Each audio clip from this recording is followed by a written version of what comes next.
Whoa, hello, it's me, Magnus Robert. Today we're going to be ranking the seasons of The Walking Dead. Now, on this tier, it also has Daryl Dixon, Dead City, Tales, and Ones Who Live. I'm not ranking them.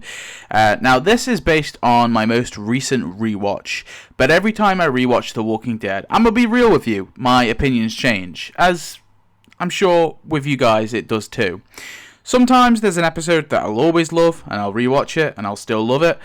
And then other times there's an episode that I've hated in the past, and I rewatch it, and I get a new love for it. And basically how I've got the score for each season and how I've actually ranked these is basically, when I watched every episode, I would let it sit with me for a little bit, I'd give it a ranking out of 10, and then I would put that in a list. And then at the end of that season that I've watched, I would take the average score. So I'd take every score, I'd put it into an average calculator, and I'd calculate the average score that season gave. And so I'm purely basing it off that, and that's my criteria.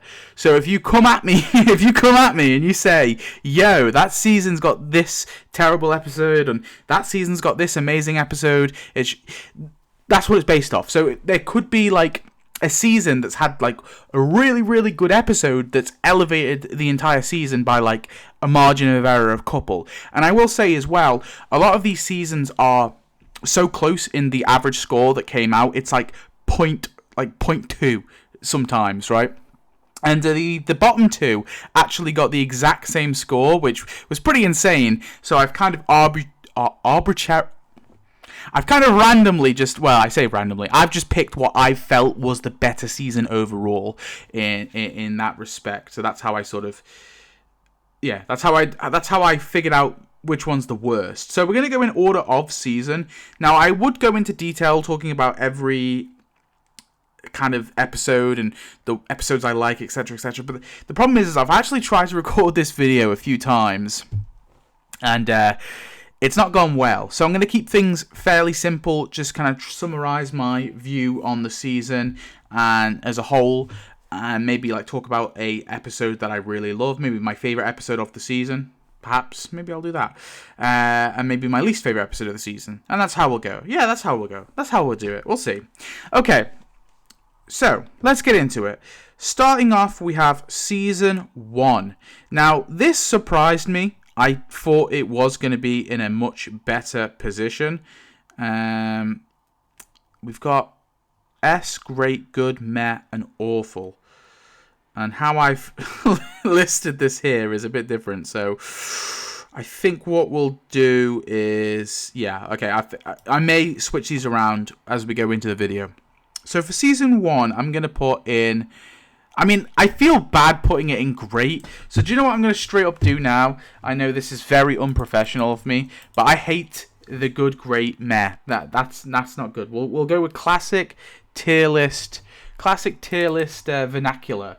We'll have a D, a C, and then right at the bottom here, we're going to have a F tier.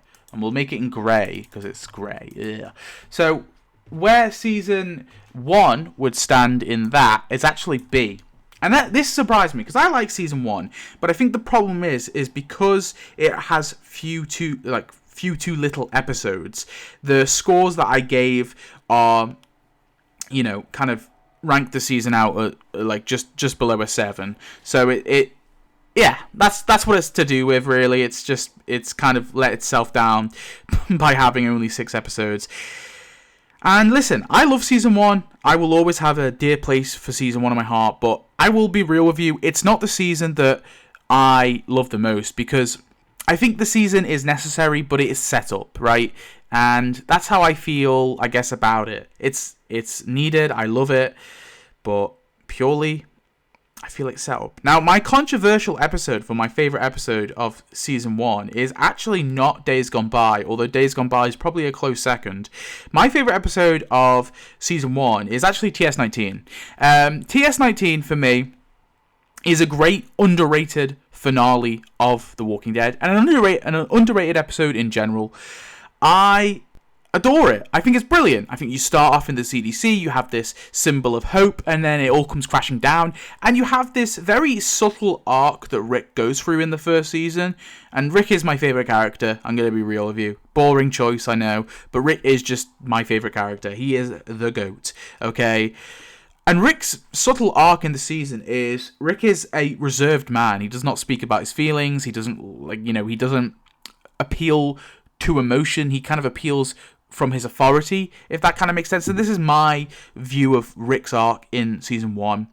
And in the finale of season 1, he kind of gives this impassionate speech. Like, Shane tries intimidation and violence to convince Jenna. It doesn't work. But Rick speaks from the heart. And we kind of get that view, in the very first scene we get of Rick. We hear about this story of Laurie, saying something pretty awful in front of Carl. And everyone always likes to talk about, like, how Laurie is in the wrong. And Laurie is in the wrong there, assuming what Rick is saying is 100% true. Yeah, Laurie, that's a shitty thing that Laurie did.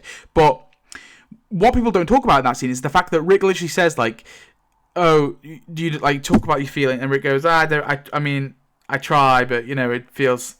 I forget exactly what the line is, but you get this point. My point being is, like, it's quite clear that Rick is a reserved man. He keeps those things in, and it's sort of like a classic masculinity thing, But that's how I see it. And there's something about that speech, and then the moment where they're all fleeing the CDC. I just fucking love it. Okay, I adore that moment so much. So TS19 is actually my favorite episode. Days Gone By is a close second. I love Days Gone By, but.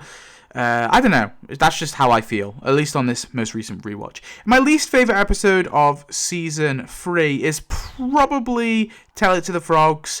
I mean, it's necessary, but what's always irked me, and I know this is true for the comics too, is Rick finds his family, like, way too quickly. It is ridiculously quick how he finds his family. And it's something that has always rubbed me the wrong way with this story. Now, yes, that is exactly how it happened pretty much in the comics. But when you're adapting something, you change. Like, there's a lot of, like, crappy stuff. I'll be real with you. There's a lot of shit in the early comics. Now, I think the comics get better over time, but in the early Walking Dead comics, a lot of the story is rushed. A lot of the characters feel one note. Some of the interactions feel odd, and not really well thought out. I mean, take Morgan, the character of Morgan, for example. Slight comic spoilers here, but Morgan just kind of randomly dies in the comics, and it's so odd. And yeah, even I think Kirkman admitted, he just didn't know what to do with Morgan. So that's my point. I don't think the comics... people like to say the comics are better than the show, or the show's better than the comics. In truth, I think it's a mix of both. I think there are parts where the show is stronger, story arc. There are story arcs where the show is stronger, and there are story arcs where the comic is stronger. And I think they're probably, about on balance, similar. Yeah. I'm doing the fence-sitter argument. You're going to have to deal with it. Okay, so next up, we have Season 2. A controversial season. Now, I think Season 2 is a season that, when it first came out, a lot of people hated. And I never really got that hate.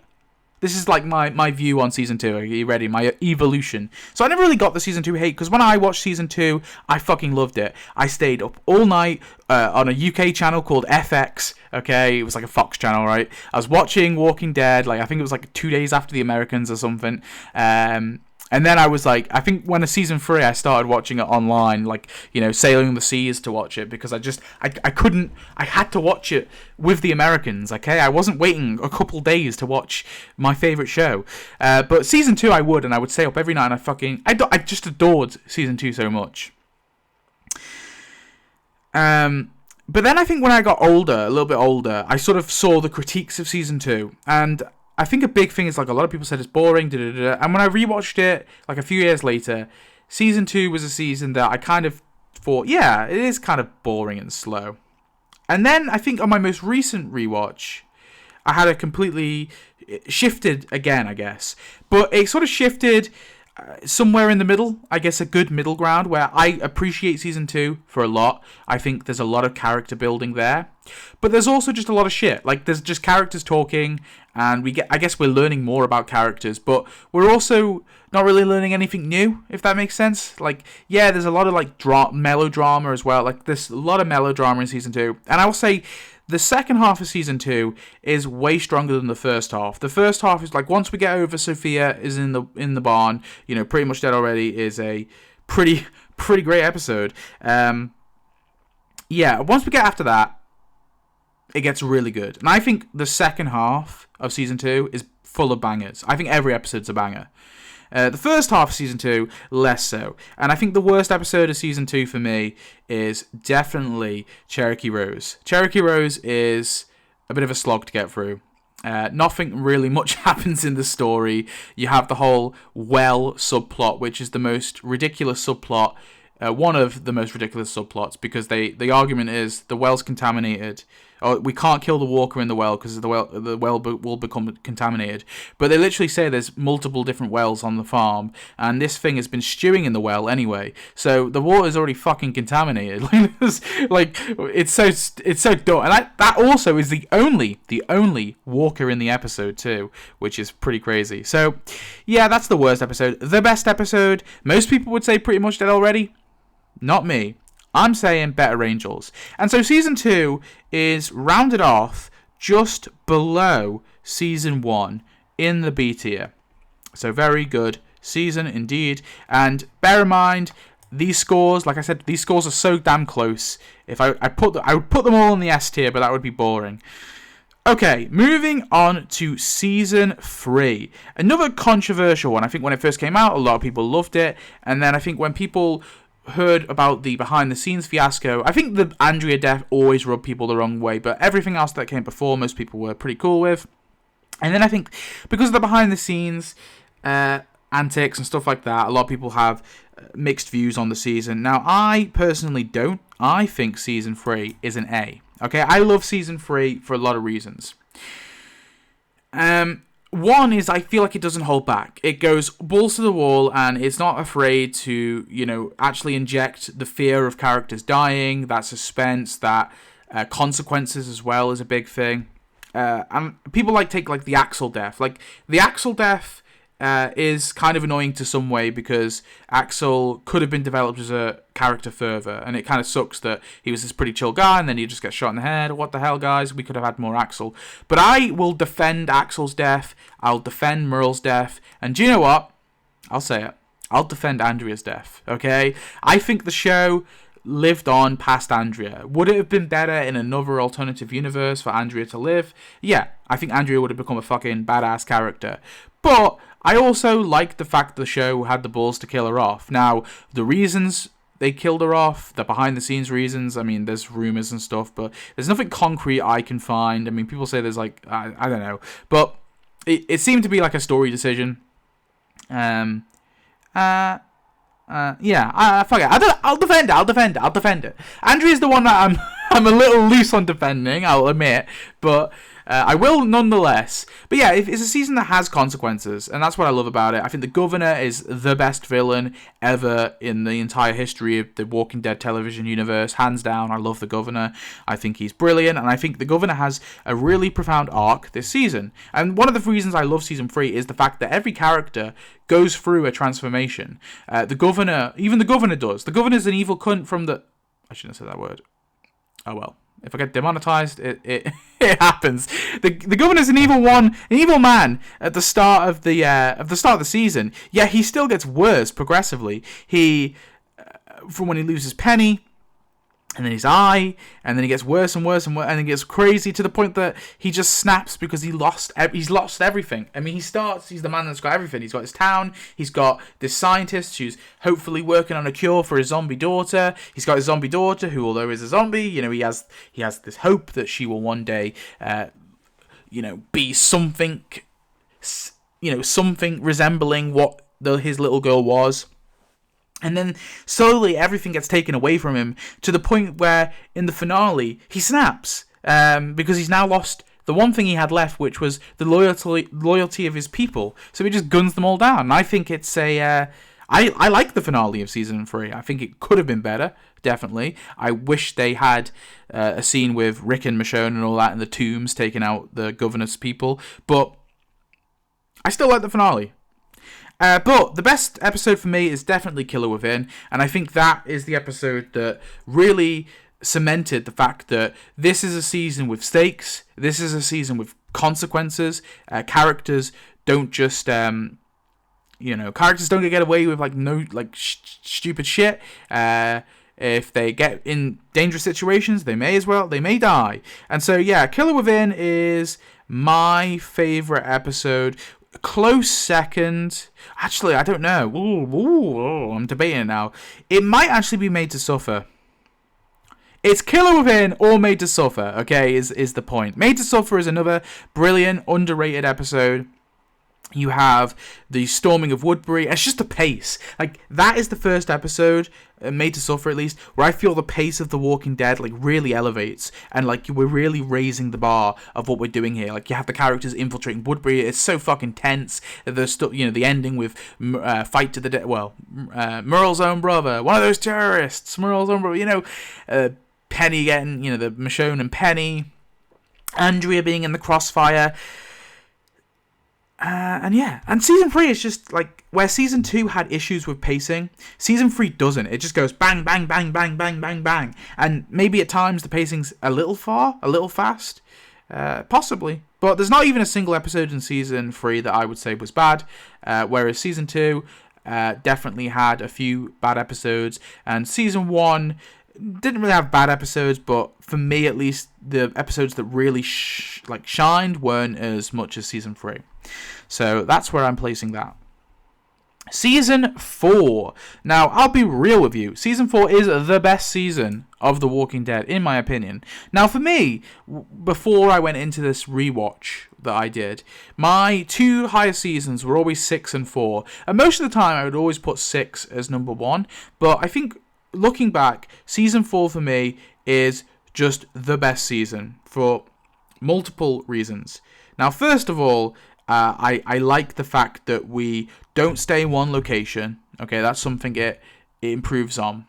And I like that it takes risks with who we are looking at, right? So it's not just Rick, because this isn't just Rick's story anymore. And I'm a big Rick fan. I love Rick. I want to see as much Rick as possible.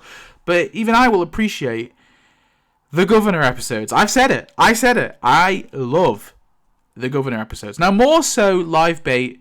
I much prefer live bait to dead weight, but even dead weight I think has its bonuses. And the reason why I think those episodes are necessary is we see the Governor finally become a good person, and that is what live bait is. The Governor comes back from the sort of evil man he was, and he starts to become a good man again. And then in dead weight, he reverts back to the Governor, and then that culminates into Too Far Gone, which, I'm gonna be real, Too Far Gone is the best episode. Not. Haha, yes, no, it's not. I actually think there's an episode better than Too Far Gone, but Too Far Gone is second place. I love Too Far Gone as an episode, but there's one that's even better. But yeah, in Too Far Gone, that's where the Governor, just reverts back to what he was, and the theme as well, the theme of being too far gone is prevalent in this season, and that's what I think I love the most about season 4 is the theme, okay, the thematic through line of the season. And so I really love how we don't just stay in the prison, we're on the road, and then we have like the Claimers as like a mini group, and then we have Terminus at the end. But throughout all of that, we have this thematic through line, and that's what I think I love Season 4 for the most. That thematic through line ties the whole thing together, and that's what leads me to my favourite episode, A. A is the best finale The Walking Dead has ever produced, and I think it's sorely underrated. Now, a lot of people do love the episode, but I personally think it is, you ready? The best episode of The Walking Dead television universe. That's right, A. And the one criticism I always see of this episode is the flashbacks. People say, I hate the flashbacks. They take away from the drama. I'm like, motherfucker, you don't understand the flashback. No, sorry, I'm getting triggered. No. The flashbacks are necessary, so necessary, because they tie the thematic through line of the entire, well, of the episode, but also the entire season. Because we start off with Rick meeting dirty Irish Clara in the woods. Okay, he is still in farmer mode. He's no longer a leader of the prison. He's stepped back, and he's trying to be a better man so his son can be a better man. And there's that beautiful thing where, Carl, sorry, I'm fangirling. Where Rick's like to Carl, leave the gun, it'll just get in the way. And then it cuts to Carl at a terminus with the gun in his hand. Oh, it's so good. How can you not love the flashbacks? They're brilliant. You get Patrick again. That's not important. Herschel again. It's so good. Yeah. So Rick believes that, people, not everyone's too, some people are too, well, Herschel says some people are too far gone. And then that obviously comes to the governor, where the governor is too far gone. But then it also follows after the prison too, where you have the claimers, who are just despicable human beings who don't deserve to live. But then also Rick. Rick becomes too far gone in a way, because you start the season with Rick as little innocent farmer Rick, right? He stepped away as a leader, and you end, and he's sort of trying to become. Sorry, I'm terrible. I'm stumbling on my words, but he's trying to be a better man. He's trying not to be too far gone. But what is more too far gone than ripping out a man's throat with your teeth like a walker? That's like the most fucking crazy shit you could do. And it is still, to this day, the craziest shit that Rick has ever done. And also, that whole scene is the best scene of the entire show. And that shot of Rick just covered in the blood, and with his hand, the blood on his hands, and Daryl, and the, you're my brother. A is just so good. I need to do a video, I think, talking about going through why A is just, from start to finish, there is not a dull scene in A for me at all, and not a unnecessary scene. Even the scene where Rick is teaching Carl how to snare a rabbit, and he's like, you got to trick it into the trail, and then you pull you got to guide it through a trail. It's just beautiful foreshadowing for what happens at the end of the episode, where just like the rabbits, Rick and Carl and Michonne and Daryl are herded like rabbits by the termites. Yeah. And then also, the last line. Now, I'm fine with they're screwing with the wrong people, but I rewatch on the Blu-ray, okay? So, listen, I get the, they're fucking with the wrong people, so I get the proper version. I consider that the canon version. So, all in all, Season 4, the best season. Now, what do I think is the worst? I never said the worst episode of Season 3, to be fair. I'm actually unsure. The worst episode of Season 4, in my opinion, is none. None of them are bad. None of them are bad at all. You'll have to go into my season breakdown to find out which one was bad. But I've put 415, probably. No, 410. I put 449. What's 49? Oh, yeah. What Comes After? Maybe that one. I like the episode with Carl, and I like how Carl kind of gets a bit of a spotlight. But I guess for me, and I like the Michonne stuff too. It's all good. It's still a fucking good episode, a really good episode. But it's probably the weakest of the bunch. But, like I said, not by much at all. Okay, so that's Season 4. I've talked enough about Season 4. Let's get on to Season 5. Now, this probably is... I've probably said this a million times, but the most controversial one of my picks. Because Season 5 for me is a C. Now, yes, No Sanctuary is a pretty solid-ass episode. But, and I give it a 9. I give No Sanctuary a 9. And I also give 503, which is Four Walls and a Roof. I also give that a 9 out of 10. So don't mistake this season for being wholly bad, because those two episodes I give their due diligence. All right, I've given them both 9s, No Sanctuary and Four Walls and a Roof. But what lets this season down, I'm gonna say it, the hospital arc. The hospital arc for me, I don't like it. I still don't like it to this day. I don't really like what it added. it felt like we were going on this path of the season, like how season 4 has that lovely thematic through line. For me, the hospital arc sort of, we're going into the cannibals. We're done with the cannibals now. We have the brilliant Abraham episode with Self-Help, which is also not in the best episode. I think No Sanctuary probably is my favorite. I think is the best episode. But I want to give some love to Self-Help because I think that's in my top 3. And again, an underrated episode for sure. But the hospital arc just felt out of nowhere, a bit out of whack, and it didn't really tie in nicely to the season as a whole. It feels like I don't know, it's like a black void of the season. Like you have to enter it just to get out the other end. It's the dark tunnel. You want to get to the other side, you got to go through this dark tunnel. Doesn't really make much sense why they've built a tunnel on this path, but you get out in the end and you're like, that was a bit annoying because I couldn't see shit. I didn't really get it, but whatever. We're carry on through the season. So that's my thing. My worst episode is Slabtown. For me, I don't like the hospital as a group. I don't like Dawn Lerner as a villain. To me, she kind of doesn't make sense because the whole sort of the whole premise of Dawn is that she is she's kind of allowing these terrible acts to happen so she can kind of keep grasp on leadership, right? And she doesn't really want these horrible things to happen to the women and all that, but at the same time she's like slapping around Beth. She's beating up, having Noah getting beaten up, so she's no fucking better. But then on top of that, I'm thinking, well, if she's such a weak, pathetic leader that can't do anything, why the fuck has she not been overthrown yet? Because we literally see, like, all these cops don't want her as leader. Like, Amanda Shepard and Lakari and Bob Lamson, like, they're all cool. Like, obviously O'Donnell doesn't really like her that much. So that's like half the cops hate her. Why the fuck is she still in power then? How is she still in power? It makes no sense.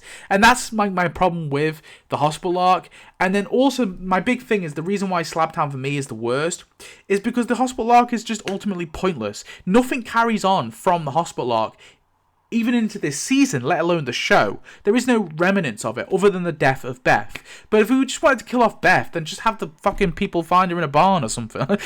They enter a barn, they find her there. Like, we didn't need to have a whole arc for Beth, kind of develop her as a character for the goal of just killing her off in the finale. But Slabtown, especially for me, just feels like there's something about it. Beth doesn't feel like Beth. She feels different. So I don't know.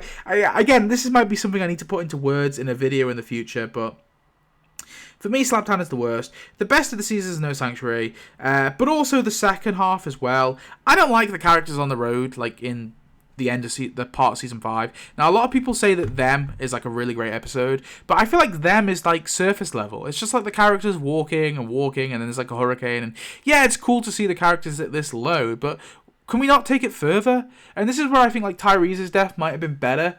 Not him at Noah's community.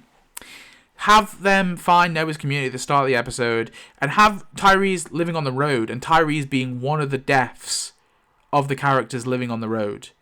That's what I think, or like traveling to DC anyway. That's what I think should have been like Tyrese's death, to rework that. And that's another thing. Tyrese's like last episode is like such a Marmite episode for me. Which means, like, you know, sometimes I love it, and I love aspects of it. I think it's a beautifully structured episode. I think it's its placement in the season that I don't like. But anyway, I've talked enough about Season 5. Let's get on to Season 6. Now, Season 6 is not actually as high as Season 3, which really surprised me, because I thought for sure my Season 6 would be in my top 3. But it's not even in my top 3, surprisingly, which we'll get onto. Season 6 for me is an A tier, and it's the bottom of the A tier. Now, just like Season 4 and Season 3, I think Season 6 has one of the best like character arcs through this, through the season, I guess. The character arcs in this one are strong. So you, of course, have Rick. We start him off. He doesn't give two shits about any of these Alexandrians. They're all worthless to him. And then in No Way Out, we suddenly, Rick's, we have Deanna telling Rick, they're all your people. And you have that beautiful moment where he's, all the Alexandrians come out to help fight the dead. And Rick says to Carl, you were right. You're right. Or you should have seen what they did. What we could do when we work together. That's what he says. And then you also have Carol's development in this season, where she kind of begins to get, I guess, almost PTSD from the amount of people she's killed. You have Morgan's development this season. He starts as the all life is precious, no murder ever, ever, ever. But in the finale, he's forced to kill. You have, who else? Well, we'll get on to that. Abraham definitely does as well. You have Abraham with realizing that finding like a new purpose to live, because his entire purpose to live after the death of his family was to get Eugene to Washington, and then he kind of finds a new purpose, which is Sasha. Sasha's arc as well. I mean, getting over the death of Bob, and then kind of having her crash out moments to then sort of settle with Abraham. And so season 6 for me is very good. Now, the best episode of season 6. Oh, are you ready? For me, it's Here's Not Here. Very controversial one. But I think Here's Not Here is just the picture-perfect episode of what The Walking Dead means to me.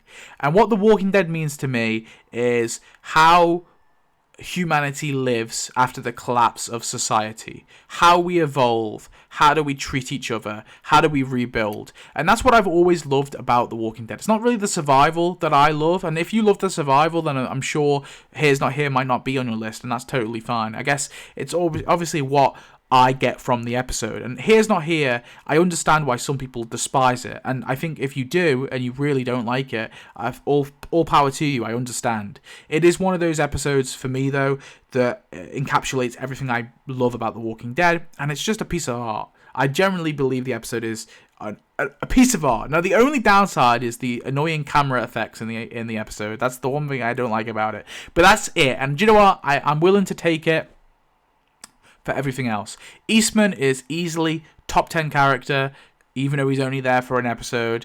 Yeah, it's great. Here's Not Here is brilliant. I'm trying not to talk too much about individual episodes. No Way Out is also a close second. I love No Way Out as well. The one thing that knocks me down for No Way Out is the way it starts. It like basically retcons the ending of episode 8, where start to finish, where Sam's like mom, mom, mom, and then it's suddenly nighttime. That's what I don't like about it. It's like a minor critique and a few like iffy things here and there. But one thing I don't like about season 6 is how it treats Glenn. I hate the fake out death, and I think ultimately Glenn's arc was left incomplete at the end of season 6, and then coming into season 7, he's killed off straight away. And this is why I don't think Glenn was the right pick for the death for the lineup from the story they crafted. Now, I think the trouble is they wanted to make it a mystery, and this is where they fucked up. Well, at least in my opinion, they wanted to make it a mystery of who's going to die. And so I don't think that's why they essentially didn't kind of give Glenn a closed arc, because audiences would recognize, oh, we've closed Glenn's arc here for the season, so he's probably going to die, right? And that's why I think a lot of people suspected that Abraham could be the death, because Abraham has a clear ending to his arc at the end of season 6. He forgives Eugene. He says, I was wrong. You're a survivor. And they have their bro hug. Beautiful. Abraham's moved on with Sasha. He wants to have a baby. He's found a new purpose in life. He's kind of ready to, ready to tear the world a brand new asshole. That whole line. So it was perfect for him to die. Now, you can say that Abraham should have been there for All Out War. I get that, but that was an arc complete. So I'm accepting Abraham dying there. But what I don't accept is Glenn doesn't have a complete arc. the last time he talks to Maggie is he's leaving Alexandria to look for Daryl, and obviously not including the lineup. Yeah, it just feels, and he gets captured looking for Daryl. Like it's so poor. It's so poor. If you really like look at Glenn's final episode before the lineup, it's not really a nice. Like it doesn't resolve anything. It's just kind of like Glenn's on this petering along, and it's like, oh, he's dead. Now I get like, oh, you want to kill characters off to make it shocking. Like I agree with that to a certain extent, but I kind of feel like the characters like T-Dog and Axel, those are the kind of characters you kill off randomly.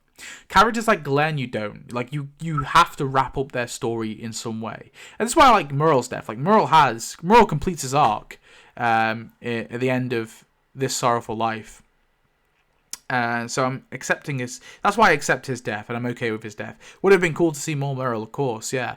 It's the same with Abraham. Like, I'm accepting of his death because it felt right. It felt like a place to kill him. And yeah, it could have been better if he stayed on for a bit, but that's just how I feel about it. Like if you wrap up an arc, I'm cool with you killing them off.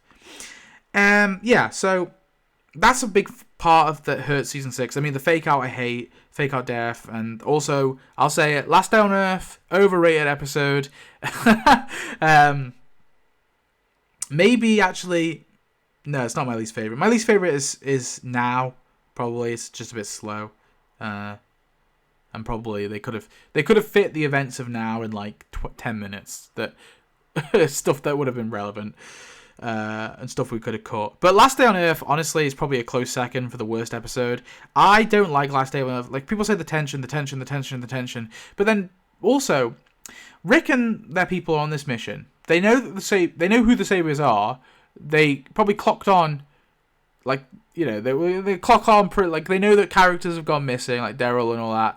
Well, I guess they don't know that they've been captured. Well, actually, no, they do know that they've been captured because they find out later. They see like Michonne's dreads, but they still keep soldiering on in this stupid slow ass RV. Like, why didn't we ditch the RV sooner?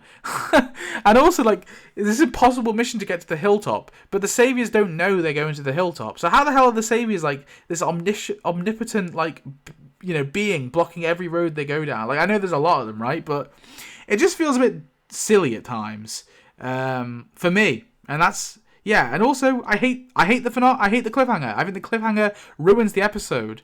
The ending of something can definitely, like, the ending of a film can ruin a film, right? If the ending sucks, you don't really like it sours the taste of the film. And that's how I feel. And people can say, but everything else was good. And you know what? I like a lot of the stuff early on in the episode. But even like everyone piling into the RV, it just feels stupid. Like everyone's piling into the RV to get Maggie to the hilltop. Why? Why are we all packing into an RV? Like fucking 12 of us or whatever. You like, oh, I think it was less than that. But like even that felt a bit dumb. And yeah, I know. I'll say this as well. I hate Negan's speech. I think he yaps for too long, and without the swearing and without the comical aspect of the comics. I'm rewatching it anyway. Like when I first watched it, it was brilliant. But I'm rewatching Negan's like entry speech. I'm like, dude, wrap it up. You've been yapping for like 7 minutes now. Come on, just fucking kill someone already. So Last Day on Earth, I'm a hater. I'm sorry to say, but if you like it, that's fair. We're all entitled to our opinions, I suppose. That's okay. Okay, so yeah, that's season 6. I talked about my best episode. Here's Not Here. The worst episode, definitely Now. Okay, let's get on to season 7. Now, season 7, surprisingly, and this actually was surprising, I thought season 7 would be an easy C. I mean, easy F. But it's actually a C. Weirdly. And this is what I'll say about season 7. When I first watched it, I kind of hated it. But it gets carried partially by the first episode, which I give a 10 out of 10. I think the first day, not the first day of the rest of your life, that's the finale. I think The Day Will Come When You Won't Be is a 10 out of 10, top 5 episode for sure. Again, I think it symbolizes everything about The Walking Dead. You know, what we do to survive and all that. and Rick losing two people like that in front of him. Although I kind of don't like the double death as on the whole, in this episode, I think it's done really well. And I like how the focus of this episode is entirely on Rick. We're seeing this all through Rick's eyes. Sometimes quite literally. But it's Rick's downfall from the cocky badass he is at the start of the episode to the broken husk of a man he is at the end. And I think that transformation is wonderful. It's depressing. It's hot. Like, you just feel dreadful. But it's also just really good. Like, I don't know what else to say. It's just really good. So yeah, that episode carries the season a little bit, but there's also some other good like episodes in here. I think the first day of the rest of your life, the finale, is decent overall, and I like how it ties into the ties in really well to 30 Days Without an Accident. The finale, season 7, has a lovely mirror from the first episode. Like, you have the scene where Rick and this is something I'm going to say here, okay? You guys watching who say Negan would never kill Carl. Negan was never going to kill Carl, okay? And I said this in my Negan video, but not many people will watch that. But in the first episode of season 7, Negan is like, chop off Carl's hand, and Rick's like, please, it can be me. Like, and Negan stops him. He's like, see, I've broken you. Because that was what Negan was trying to do. He was like trying to break Rick down, like make him his little submitted... Make him his little sub. And Negan made Rick his sub, so he didn't need to chop off Carl's hand. And then he tried to do that again in the finale when he said, I'm going to kill Carl. I'm going to make it nice, quick, because I like the kids. I'm going to make it fast. And then Negan expects Rick to repeat what he did in 701. Be like, please, Negan, don't kill my son, please. And then Negan would go, okay, Rick, but I'm going to take your hands because because he was going to like chop his hands off or whatever, or beat his hands with Lucy or whatever the fuck it was. He's going to punish Rick, but he's not going to kill his son. That was not Negan's initial plan anyway. But then Rick goes, you can do it right in front of me. You can take my hands. I told you already, I'm going to kill you. Maybe, whatever he is. And nothing will change that. Nothing. You're all already dead. And Negan's like, whoa, what? Wait, what? So, like, Negan is forced. Like, he's got no other choice. He's got to kill Carl. So, yeah. Crazy finale. I like that finale. Although my biggest problem with that finale is how it's choreographed. It's a bit goofy. Like, everyone's like running around shooting people. I'm like, well, what's going on? How's Rick not being shot? There's like an enemy there, an enemy there. I'm like, what's going on? Like, why is no one shooting the tiger? Some of the choreographing is a bit dumb, but like, that's my only issue with that finale, really. I do think that hurts the episode a bit, though. The worst episode of season 7 is Swear, because Swear is a Tara episode. I don't think Tara was at the stage. Like, I don't think Beth was at the stage to haul her own episode. I don't think she was quite ready. She was just not. She was only beginning to be fleshed out as a character, really, in season 4. And then they kind of just give her an episode. That's another reason why I don't like Slabtown. And it's not because of the women. It's not because they're women. No, it's because, like, Morgan has his own episode in season 6, but, like, the reason why the Morgan one works and the Beth one doesn't is we've seen Morgan's character through the first half of season 6, and we're like, well, why the hell does he care about All Life is Precious? What's going on about this? And so we have this flashback episode where he's literally explaining to the wolf why he believes in all the Owen the wolf. He's explaining why he believes all this, and he's telling his story of how he met Eastman to the wolf, and that's what the induced flashback is. But the Beth episode is just like, Beth's been missing, she's here, she's in the hospital, what's going on? And the Tara one is like similar. Like, Tara is like said like last season, I'm going to go off on a run with Heath, and it's like, nobody gives a shit. And then suddenly we've got a whole Tara episode with this community that is completely pointless and basically could have been like, the Oceanside could have been removed from the show and we would have lost nothing other tthan like the Savior murders at the start of season 9. That's like the only significant thing the Oceanside really does is murder some saviors. But we could have had anyone do that. We could have just had, like, I don't know, We could just have Maggie do that, to be honest. It might have been even better if Maggie was doing it. Even chiller. I don't know. But, yeah. I don't like season. I don't like swear. I don't like season 7. Anyway, that's season 7. It's going C, which I was surprised because I thought it would be lower. Season 8.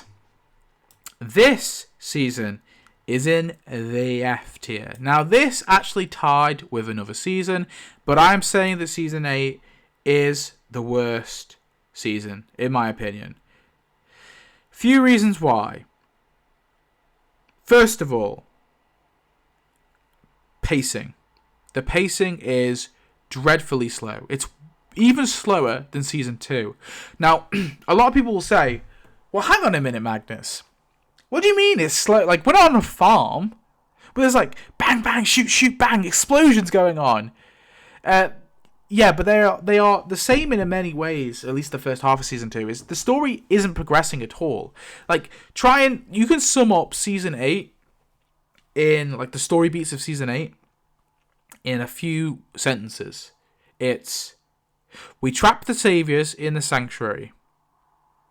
Okay. The saviors get out of the sanctuary. Carl dies. We fight the saviors. Oops, saviors pulled some dirty tricks. We fight the saviors again. We win. There you go. That's the season. Like, it didn't need to be 16 episodes. To try and drag out All Out War, I think, was a mistake. I think Season 7 and Season 8, honestly, could have been combined into one season. Or do what Season 4 did and have the first half of Season 8 be the war and the end of the war, and the second half of Season 8 be, the aftermath. Essentially what the first 5 episodes of season 9 is. Like, I think that stuff with Rick and rebuilding, like, I think there's a lot of story there, especially with, like, the savior conflict and post-war stuff. I think, like, you could do a lot with that in 8 episodes, more than they did in the 5. Now, would that be stretching that story arc out? Possibly, but I think the all-out war stuff it was dragged thin. They even had to, like, chuck in, like, more group, like the Georgie and her group. That was ridiculous. That felt like a jump the shark moment to me.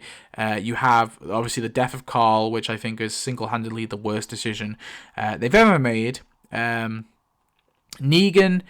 kind of, like, even like the way they fight Negan, like, they defeat Negan because Eugene. Oh God, even talking about Eugene. I hate Eugene in season 8 because Eugene regresses he already regressed in his character arc in season 7, but it kind of made sense because you kind of got that hint in the finale with Sasha that he gives Sasha the pill, that Eugene's still loyal to Rick and co, but yeah. But then in season 8 they just full on Eugene is a savior deep throater, and it's only like after like the last 3 episodes he has a change of heart. And he blows up all the bullets, which is the stupidest thing ever. Eugene, who's meant to be one of the smartest people, rigs not just like 1 bullet, not just like 2 bullets, hundreds of bullets he rigs into these guns.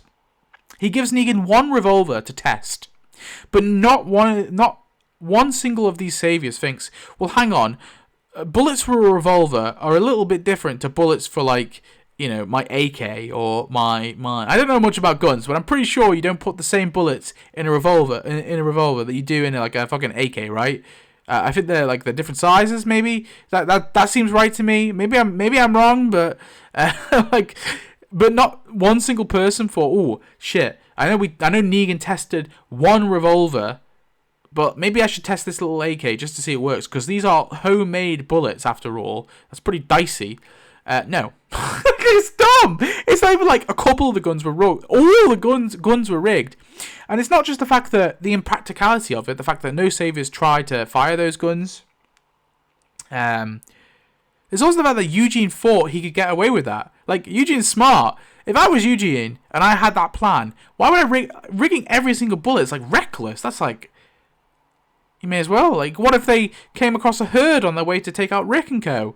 Yeah, what if there was like a herd there? Or what if, like, alternatively, I don't know, the battle didn't go their way. Like, their bullets blew up, but, like, one person, like a couple people fired their guns and their one blew up, and it's such a complicated plan, and it makes little sense when you break it down. And then also the final battle between Rick and Negan is them fucking doing loop-de-loops around a tree, and then somehow Negan cries over Carl's death. Why? What do you mean? He was gonna kill that kid. He fired fucking grenades at that kid, literally in that season. It's mental, absolutely mental.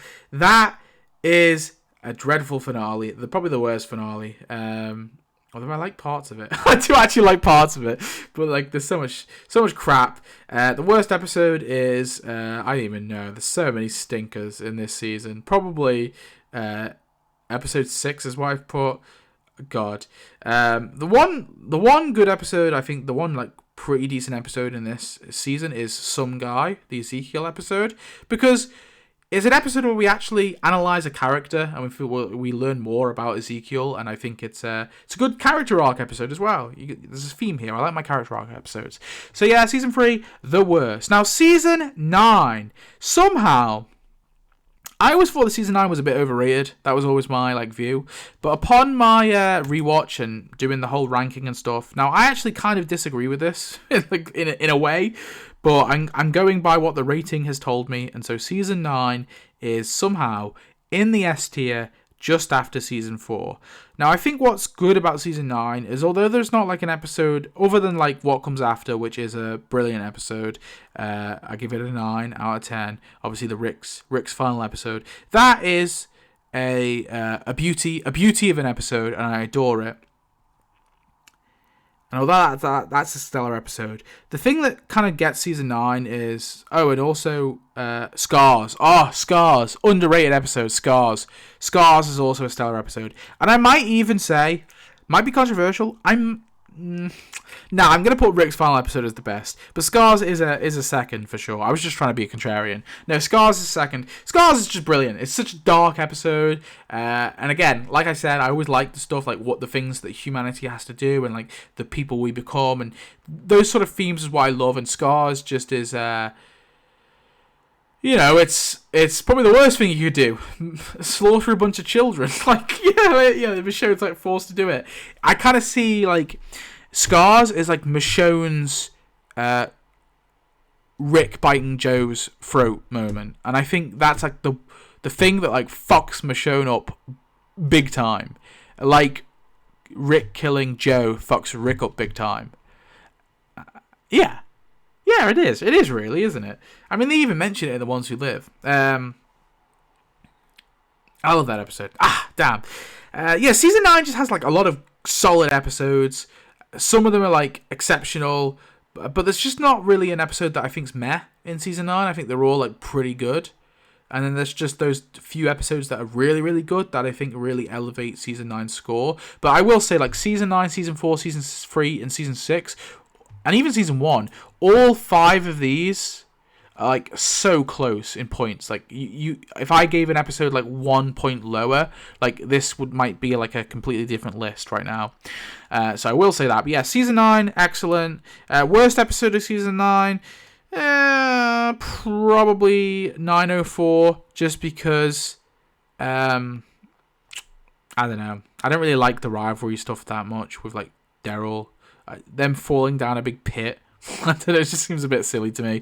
But it's still a good episode. It's just like lost a point really for like some stuff I didn't like. Season 10. Okay. So season 10, where does season 10 go? Now, I think season 9 definitely elevated the quality back up to what I wanted. Whereas season 7 and season 8 definitely lacked it. Season 9 brought it back. But season 10 came along and brought it right crashing down. Yes, the dog's here. Season 10 is a D. Now, this is including the COVID episodes, because technically speaking, they're a part of season 10. And I will say, the COVID episodes actually kind of almost break even, because you have Diverged. I say almost break even. Diverged is the worst episode of The Walking Dead. It's pointless, it's filler, it's It's rehashing like literally an old story beat we've already kind of done. Like the whole point of the episode is Carol and Daryl like have this breakup in their friendship, but like we already had that earlier in season 10, and we resolved it in the finale. So it just feels like we're hashing out an old thing that we've literally just resolved anyway. And the whole thing is Carol catches a rat and Daryl fixes his bike, and Carol also makes a soup. That's the episode. It's crazy. It's mental. And part of me wants to be a contrarian and be like, oh, well, actually, I see the beautiful art in it. I just can't. I can't. It's dog ass. It's boring. I hated rewatching it. I was almost I was reaching for my phone to like doom scroll on social media, but no, I sat there, I watched it, my eyes glued to the screen. Boring. I've never wanted to turn an episode onto 2 times speed. There's no Walking Dead episode I want to do that with, other than Diverged.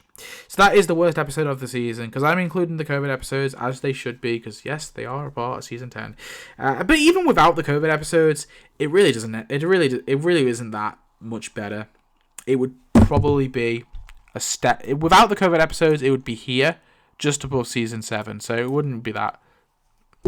Yeah. So D for season 10. The best episode of season 10 for me is, I don't even know. They're all 6s and 5s and 4s out of 10 for season 10. It's a pretty bland season. Obviously, the best episode of season 10 is Here's Negan. And that's what I was saying. The COVID episodes bring some good and they bring some bad. Here's Negan's just a solid episode, breaking down Negan as the character. Now, I have my issues with Negan in season 10 in general. I feel like season 10 is the season they decided to try and retcon Negan's history. Not just Negan's arc. And I'm okay with redeeming Negan. I'm all for that. I want a redemption for Negan. But it felt like they tried to hide who Negan was. You have the moment with Brandon where he's like, I never kill kids. Like, motherfucker, you were going to kill a kid in the season 7 finale. Don't you try and say you didn't. And you had a child mass murderer as your second in command. So that's some bullshit right there. Like, what? Like that, the retconning of Negan I really despise of season 10. And also, just like with All Out War, season 8 took the All Out War story arc and led it at a snail's pace. Season 10 takes the Whisperer story arc, which is probably my favorite story arc in the comic books. I fucking love the Whisperer arc and how it's adapted, how it plays out in the comic. It is my favorite story arc, is the Whisperer stuff. The show, although it blew its steam in season 9, just like season 6 kind of blew its steam with the setup to the Saviors, and just didn't know how to follow off from it. And I think one of the reasons why is, although I kind of do like the episode The Calm Before, I think killing Henry was a huge mistake, because it's Henry and Lydia are like the through line to the war. Like the whole point of the Whisperer War in the comics, and why I love it in the comics, is Carl starts the war because he has a crush on a girl who kind of had sex with him. like that's the reason it starts, essentially, and that's what I love about it. It's like a classic tale almost.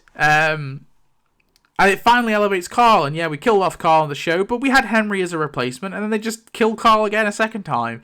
And that really hurt season 10 for me. I don't like what they do with Carol in season 10. I think Carol becomes insufferable, and I like Carol, and I defend her throughout seasons 1 to season 9, but season 10 I find Carol boring, and I think killing off another child for Carol didn't do anything interesting for her character, and I just didn't care. And they also broke up her and Ezekiel, and fuck me, that happened in season 9, but they should have got back together in season 10. You also like weird moments like Michonne kissing Ezekiel, remember that? That was done for like pure trailer bait, I swear. Yeah, overall, season 10 is a stinky season. Wraps up the Whisperer arc, like other small things like the Negan. They have like Negan and meet Beta, and it's like, oh shit, we're gonna have a Negan Beta fight like in the comics. And then nope, we cut next episode. Negan's just captured. It's like, oh well, that's fucking disappointing.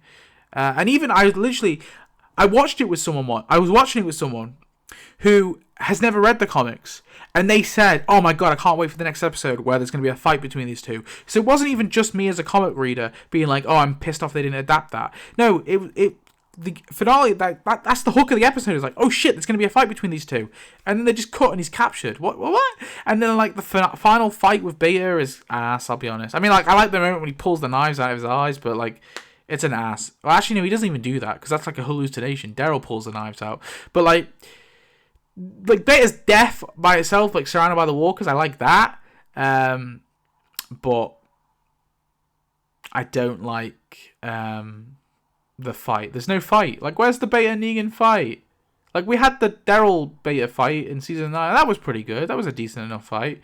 Why don't we have a Negan one? Depriving us of it. Awful. But yeah, season 10, stinky season, not very good. Overall. Also, like, the Dante twist. I hate that. Sorry. There's so many things I hate about season 10. But we have the last one that we're going to be ranking today. Season 11. And season 11, if you didn't guess already, I'm going to put an F. I'm just going to put an F. Yeah, why not? Season 11 scored the exact same score as Season 8, which was like, whoa, what the hell? Now, I think Season 11 is pretty dog ass, and I think it's not a great final season at all, and has many flaws, to name a few. So first of all, I think the reducing of the cast hurts. I think we're okay with it in season 10, but season 11, there's just not a lot they want to do with, like, there's not much they do with the characters that's interesting, with the established characters. Now, I think the most interesting character in season 11, or the two most interesting characters in season 11 for me, are Negan and Maggie. I like what they do with Negan and Maggie overall. I think it's a nice resolution. My issue is, I really fucking wish they addressed Negan a bit more, like Negan's history a bit more. Just like I say, like season 10, I felt like kind of retconned it. And a big thing is the wives. Like, Ezekiel brings up the wives in season 11 as well to Negan, but like, why don't the show address the wives? Negan had coerced these women, one of which, like Sherry's one, sure, but like Amber looks like a child. She's like 20, like she can't be older than like 23, 24. And the reason why she's married Negan is her mother needs medication. No one talks about Amber, and she's crying all the time. She wants to she doesn't want to kill herself, because obviously that was a lie that was done, wasn't it, to manipulate Eugene? But like, she's crying all the time. She's obviously very depressed. She meets her boyfriend, and then he gets his face burnt off, and so Amber's like 23, and I'm sorry, listen, I'll say it. Like, Negan being like 40-something with a 23-year-old who is doing this for her mother, that is about as bad as you can get. Like, I think that's about as bad to me. I mean, that's so close to, like, I think that, well, you know what? Negan is the same as Rapey Dave. I'll say it. Grapey Dave, the guy who tried to, like, what Negan is doing is much better than that. Like, to me, that's the same. Like, and you could say, well, coercion's not the same as full on, grape. I'll say grape. I hate saying that, but I think I'm probably going to be demonetized anyway at this rate. But I'll say grape anyway, regardless. But yeah, you could say that. Oh, it's not, coercion's not the same, but there's different types of coercion too. And I think, well, the one with Amber, the blonde one, I think that's the most egregious one for me, because she's fairly young as is. And also, like, Negan was trying to marry Tina, who was Cherry's sister, and she was like 19, 20 as well. So, like, I don't know. For me, I feel like when you try and bang people under 25 and you're in your 40s, at least for me, and maybe you're different, but for me, knowing people, as I've aged, I kind of realize how naive you are when you're like under 25. And anyone listening, most of my audience is probably under 25, and you're probably thinking, I'm not naive, but like, listen, take it from someone who's slowly approaching the free zero. Okay, I think you really mature a lot in your sort of mid-20s, and I know that from myself and my friends, and I think just in general. I think when you're going for people under 25, I think that's fucking creepy. I think once you're like 26, 27, 28, and you're like, I feel like you date who you want then, but when you're like under 25, to me that's creepy as fuck. Like, I feel like, yeah. And that's just me from a moral standpoint. But it doesn't even matter. Like, the age doesn't even matter. You want to say, oh, 18's legal, so be it. Then sure. It's still coercion nonetheless. Like, he's still like coerced this fucking girl who's trying to save her mother's life. Sorry, how did we get on this fucking tangent? Anyway, yeah. I wish they addressed more in season 11 is my point, but I was doing the weave there. The Donald Trump weave. But I guess that was a weave. Yeah. Jesus Christ, sorry. We're an hour in. I was hoping I'd be half an hour in this video, but I just keep yapping. My point being is, I wish they addressed more, but overall, I like what they do with Negan and Maggie. I like their little bit of rivalry, and I like how they're forced to kind of come together as allies. And then it would have been probably better. I don't like how they end the rivalry where Negan's like, I'm going on my own way, and then they meet up again, just kind of randomly. Like, that irks me a little bit, but, I mean, like, how they end it with Negan and Maggie reconciling, and Maggie basically saying, like, I can't forgive you, but I'll try and live with you. I think it's the right way to end that relationship. And it was bold for them to try and do it, and I think they did it really well. And then Dead City comes along and fucks all that up, but whatever. Yeah, I like that. But Daryl does nothing. Daryl starts the season struggling to be a father figure to Judith and RJ. That's essentially what his arc should have been, is being a father figure. And I'll say it. This season should have been, and how I would rewrite season 11, or how I would prefer season 11 to have gone. And I don't want to be like, oh, I know better than the writers, because I don't, you know. And this is just my opinion, and other people have other opinions. I mean, what they've made is incredible, nonetheless. Like, I'm not going to say, like, the show is worthless. Even season 8 and season 11, I think, have great, amazing things. It's just, again, how I'm ranking them. But if I was to rewrite season 11, I would have Daryl actually have an arc this season. It feels like he doesn't. Feels like he's just kind of pittering about, and he's like the main character, and he does cool stuff and all that, but that's really it. He kills Leah, but that's not really an arc. Like, that's just he's killed his ex-girlfriend. I'd actually give him a proper arc, and I think that arc should be Daryl is the leader, and I don't think of becoming a leader, and I don't think but before this point, Daryl's not really been a leader of the group. He's led like he's helped to lead the Battle of the Whisperers. He kind of stepped up as a leader when he met Alpha at the Hilltop, but he never officially has become the leader of any community. And I think this season should have been Daryl as a leader. There's no Michonne. Oh yeah, speaking of season 10, I also hate the Michonne exit episode anyway. But there's no Michonne. Michonne's gone. Sure, you have Gabriel. He's on the council, but I mean, Gabriel's Gabriel. I like Gabriel, don't get me wrong. But Gabriel was going down his own little dark path that, well, the start of the season anyway. But Daryl stepping up as leader should have been how it goes, and him not wanting that.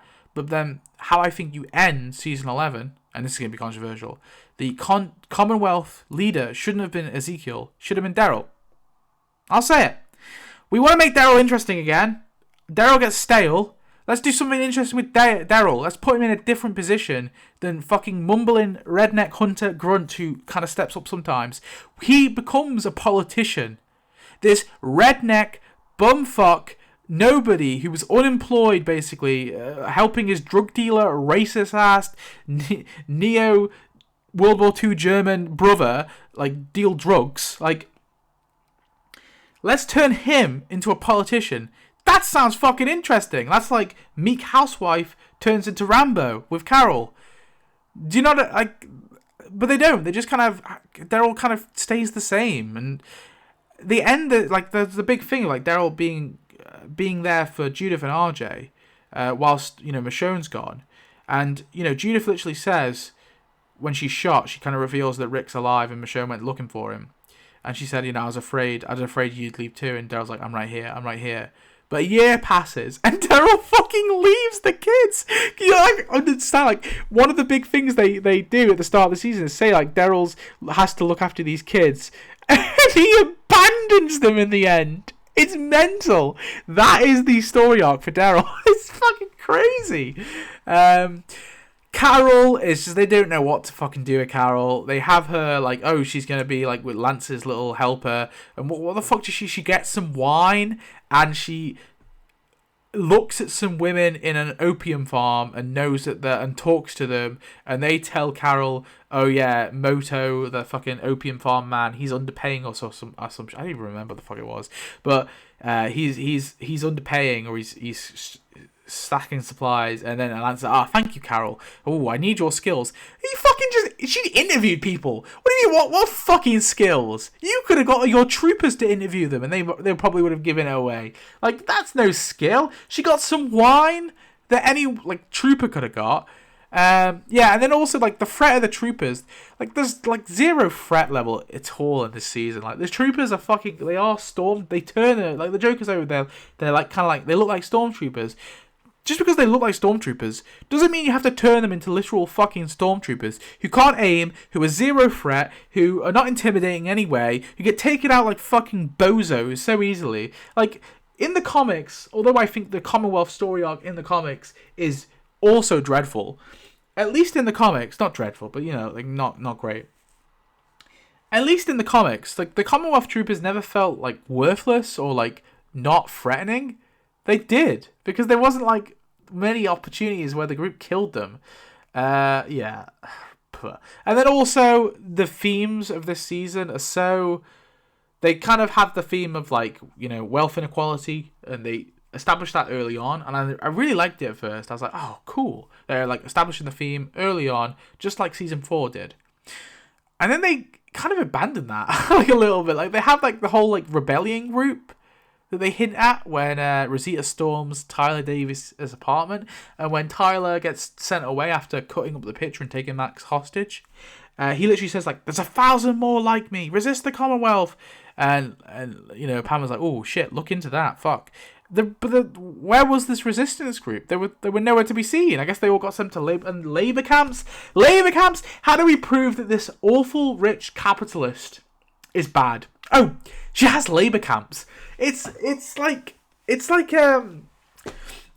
anti-capital, or critiquing capitalism 101. And listen, I don't want to get into like politics too much, but like with criticizing class systems and class inequality and wealth inequality and capitalism as a whole, why do we have such surface level dog shit commentary? like the commentary is fine on its own. You know, I think it's okay for them to explore that, because I do think it's kind of interesting. Like, it's the final season, the final story arc. We've now gone to a place that is just like the old world, but the old world wasn't perfect. Things were wrong, and I definitely think from an American standpoint with healthcare, and I think the healthcare angle could have like actually been a really good way that they could come at this. You know, people, and they did with Ezekiel. But the thing is Carol books the system.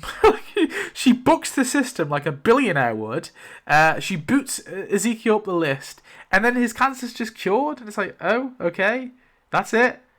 And so I thought they were going to have like Ezekiel get assassinated or something, and they'll be like, oh shit, yeah, his cancer got cured, but he's dead there. No, Ezekiel's just cured. And like, Ezekiel's a character as well. Like, they did Ezekiel dirty by making him the governor of the Commonwealth, because he just kind of gets it handed to him. Like, and yeah, he's the guy who deserves it, but he never had like what led him to that. He ran an illegal medical outpost and ran a petting zoo, and then the 50,000 people of the Commonwealth voted for him. Why? Like, he's got no credentials. This is meant to be the old world, right? He ran a community a few years ago, and he's ran an illegal, like, fucking, like, he's got no credentials. I don't believe that he becomes the governor. That makes no sense. Like, Mercer, I could believe. And you might be saying, well, you said Daryl before. But yeah, I would do Daryl, as in Daryl leading this so-called resistance group. Daryl leads the resistance group. I think Gabriel's story arc, they just kind of abandoned Gabriel's arc, and they just said, oh, by the way, Gabriel's cool again. He's no longer going crazy and crashing out and, like, going, like, evil. He's now cool. And, oh, look, oh, little member berry. Remember, Gabriel locked his congregation out. Oh, look. He's now letting this congregation in. Look at that. We went full circle with Gabriel. You skipped 28 steps to get there. You don't just go to do that, right? That's what I hate about it. It'd be like, I'm trying to think of a good story arc. I guess, Vader. We'll do Darth Vader, okay? It's like, it'd be like if they had Darth Vader chop off Luke's hand and say, I am your father. And then, like, he pots around for a little bit and he's like, oh, I don't know, I kind of like the light side. And at the end, and then, like, he chops off Luke's hand. He, I don't know, refuses to kill some rebels. And then suddenly he kills the Emperor. It's like, okay, I understand there's an arc there. But you've skipped 12 beats to get there. Like, we need the progression. Like, Luke getting electrocuted and seeing his son, like, dying. Like, we need that part and the stuff before it as well. Like, yeah. So, yeah, Season 11 fumbles the arc. It fumbles so many story arcs. And there's just so much shit as well that's just, like, not needed. Like, Tomi, like, Yumiko finding her brother in the Commonwealth. Did we need that? Do we need Tomi as a character? Like, is he important? He's not. He's not important at all. And that's another thing they drop. Like, Tomi doesn't want to be a doctor. Oh, that's kind of interesting. I like that. Because he's, like, depressed in the role. But then he's forced to be a doctor. Because obviously Yumiko revealed that he was a doctor. A thoracic surgeon. And then we see he's drinking. And he's not coping well. And then Ezekiel is like, oh, come join my illegal practice. And then suddenly Tomi's okay with being a doctor now. But I'm like, well, hang on a minute. Is it just because he's helping people illegally, like, and then they don't have to pay? Is that the only reason he doesn't want to be a doctor? That seems like a weird yeah? What? Huh? That was the only reason why he was drinking so heavily? Like, he just needed to do it for free? like, what? But he's not doing it for free anyway, because he's getting paid, right? Like, that's not how, like free healthcare isn't, like, I don't know, it just felt dumb. It just felt like, and they just didn't flesh that out at all. Like, we don't need Tomi as a character. We didn't need the labour camps. That was, like, the most ham-fisted commentary you could go. Like, oh, well, capitalism leads to labour camps. I mean, it can. Yeah, you're right, it can. But like, if this is the way you want to go, like, I felt like the comics was always a bit more nuanced with Pamela as a character. Like, she wasn't evil. She was just, like, a fucking rich socialite who didn't really care. Like, that was Pamela's character. Lance Hornsby as well. Like, they turn him into this big evil villain, and I like Lance at first where he's going, and then they just turn him into, like, a maniacal, like, cartoon villain. And then they just kill him off randomly, and it's like, oh, that's it for Lance then, I guess. Whatever. Yeah, season 11, not great. Best episode of season 11 is On the Inside. I'm losing my voice. Is On the Inside.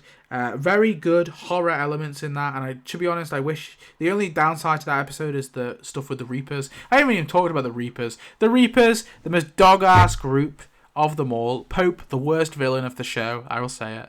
Yeah, the Reapers were dog-ass. And that took an entire half of the season where it really didn't need to. Yeah, not great. But On the Inside was great. Great horror episode. Really loved that. Really creepy. Really atmospheric. Overall, not 10 out of 10, but pretty solid. And but even not that, because it's let down by all the shitty stuff with the Reapers. Worst episode of the season. There's a few I've put down, actually. I've got 11:21, 11:20. Yeah. And we're, like, dicking around with labour camps in, like, the last, like, 3 episodes. That annoyed me. The finale is a bit meh. I mean, it's, like, I don't hate it, but I like how Rosita's death goes down. I think that is, like, really well done, like, on the emotion scale. But all in all, it just didn't feel like the finale that we deserved. I don't know. But, like, seeing Rick and stuff was cool. But it's not really... I guess my problem with the finale is it's not the finale, because the finale, like, the last few scenes are essentially a trailer for The Ones Who Live. And that kind of irks me a little bit. Like, I feel like if they're going to do The Ones Who Live, and they're going to wrap up this season, just do season 12. Like, call The Ones Who Live season 12. I don't know. Maybe not. It's just a minor gripe. But yeah, overall, that's how I rank the season. So, best season for me is 4, followed up by 9, followed up by 3, then 6, then 1, then 2, then 6, 7, 8, 9. No, that's not 9. 6, 7, 10, 11, 8. And the ones who live would probably be, if I'm being real, I'm not going to talk about it in depth, but I haven't done my rewatch of my things, my score on it yet, but I'd have to guess, I'd venture a guess, it'd probably be somewhere here, A or B. Daryl Dixon season 1 would probably be somewhere, probably C or B. Dead City would probably be there. Tales, probably there. Yeah. Anyway, overall, but I'm not actually ranking those officially. I'm just kind of, I don't know. Preview, foreshadowing, I don't know. If you want, I've recently finished my rewatch of Fear the Walking Dead. So if you want to see this for Fear the Walking Dead, or maybe I could just add Fear the Walking Dead to my Walking Dead ratings, let me know. And now I did used to do my episode breakdowns, where I'd rank all my episodes and talk about them, but those videos kind of performed not great. So they started not to perform that great, so that's why I stopped doing them. But I probably should. It's been too long now since I rewatched 9, 10, 11. So they're just not really fresh in my mind to feel confident about ranking them. I have got this video idea in my mind that I've wanted to do now for like 3 years, and I still have not got around to doing it. But maybe one day I will. And that is to now take these scores and rank them, and I've kind of ranked them a little bit here and there. But my ultimate plan is to do an ultimate Walking Dead television universe ranked from worst to best video, and this would be like a 7-8 hour video. It's a long task, it's very daunting, and I haven't got around to it yet. Will I one day? I don't know. I actually started years ago, like 4 or 5 years ago. I started it because I wanted to do it. I wanted it to be complete by the end of season 11. So when the season 11 finale dropped, I'd quickly put that entry into the video and then release it like a week after the finale came out. And it was such a good plan, but I got too busy. So annoying. But oh well. Anyway, that's something for the future. I'm about to lose my voice. I'm coughing now. I've been holding in like a cough for about 30 minutes. So I'm sorry for yapping. I'm sorry if my thoughts trailed off, and I'm sorry if the opinions offend you. I'll see you next video. Bye.